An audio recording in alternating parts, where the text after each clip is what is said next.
ये दुल्हन रीछ से भाग रही थी और रीछ आज बेहद गुस्से में था। वह तो इस लड़की की जान बख्शने को तैयार ही नहीं था। इस लड़की की शादी जिस लड़के से होने वाली थी, उसकी असली हकीकत तो यह रीछ ही जानता था। रीछ ने कैसे इस लड़की की जिंदगी बर्बाद कर दी, जो कोई इंसान नहीं कर सकता था, वो सब रीछ ने किया। आइए यह कहानी शुरू करते हैं। आज नादिया दुल्हन बनी बैठी थी। लाल रंग के शादी के जोड़े में वो इस वक्त कयामत ढा रही थी।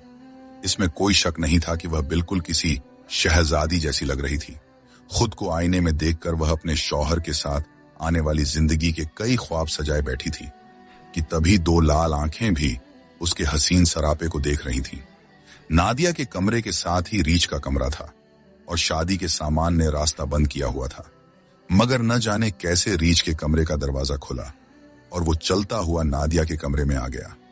अपने गले से अजीब और गरीब आवाजें निकालते हुए नादिया को देखने लगा। वो दुल्हन बनी अपने माथे पर आए बालों को कान के पीछे कर रही थी। जब आईने में अपने पीछे रीछ को खड़ा देखा तो उसकी आंखें हैरत से फैल गईं। ये रीछ तो उसका दोस्त था। वह रीछ की जानिब कदम बढ़ाने लगी ताकि उस रीछ को प्यार कर सके। वह बचपन से लेकर अब तक उसके साथ रहती आई थी।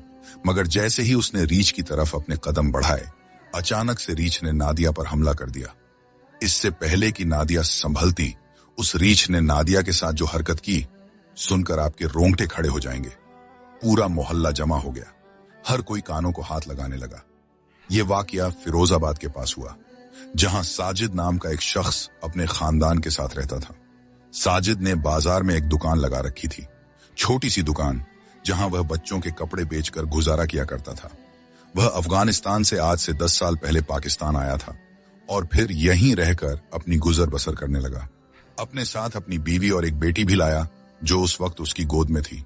हर तरह की मेहनत मजदूरी करने के बाद साजिद खान आज इस मकान तक पहुंचा था कि अपनी एक कपड़ों की दुकान बना ली थी। उसके कपड़े इतने अच्छे और मुनफरिद होते थे कि वह अच्छा खासा मुनाफा कमा लिया करता था। साजिद की बीवी मरियम भी अच्छे कपड़े सिलाई कर लेती थी। दोनों ने अपनी जिंदगी संवार ली। उनके घर में जरूरत की हर चीज मौजूद होती।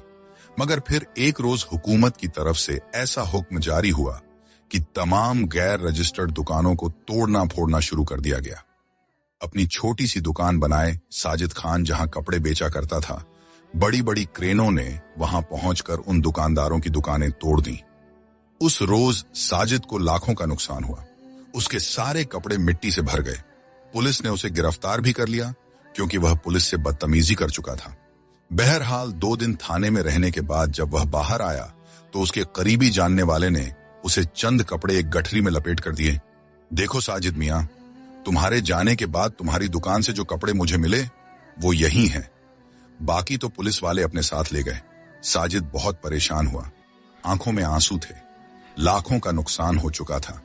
उसका दिल डूब रहा था, मगर वह सिर्फ अपनी बीवी और बच्ची के लिए हिम्मत रखे हुए था।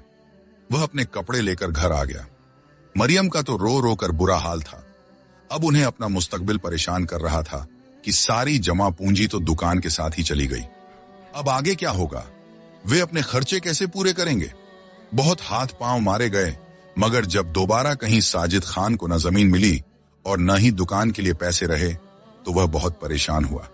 एक रोज वह यूं ही बाजार में जा रहा था जब उसने एक शख्स को देखा जिसके पास काले रंग का रीछ था। वह रीछ करतब दिखा रहा था। जैसे जैसे वह करतब दिखाता, लोग खुश होकर पैसे दे रहे थे। साजिद खान ने कुछ सोचते हुए यह इरादा कर लिया कि वह भी अब रीछ के करतब दिखाकर पैसे कमाएगा। साजिद खान उस शख्स के पास गया और उसे कहा कि वह भी एक रीछ लेना चाहता है। उस शख्स ने कुछ रीछ के बच्चे भी पाल रखे थे। उसने अपने घर से एक रीछ का बच्चा कम पैसों में साजिद को बेच दिया। कम पैसों में इतना अच्छा रीछ का बच्चा पाकर उसकी खुशी की कोई इंतहा न रही। जब वह इस रीछ के बच्चे को घर लाया तो साजिद की बेटी नादिया उसे देखकर घबरा गई। कहने लगी, अब्बू, ये क्या रीछ लेकर आ गए हो? ये कितना खौफनाक है। मुझे तो इससे डर लग रहा है, कहीं यह मुझे काट न ले। मगर साजिद उसे तसल्ली देने लगा, नहीं बेटा, ये जानवर पालतू है, हम इसे पालेंगे, यह हमारा दोस्त बन जाएगा।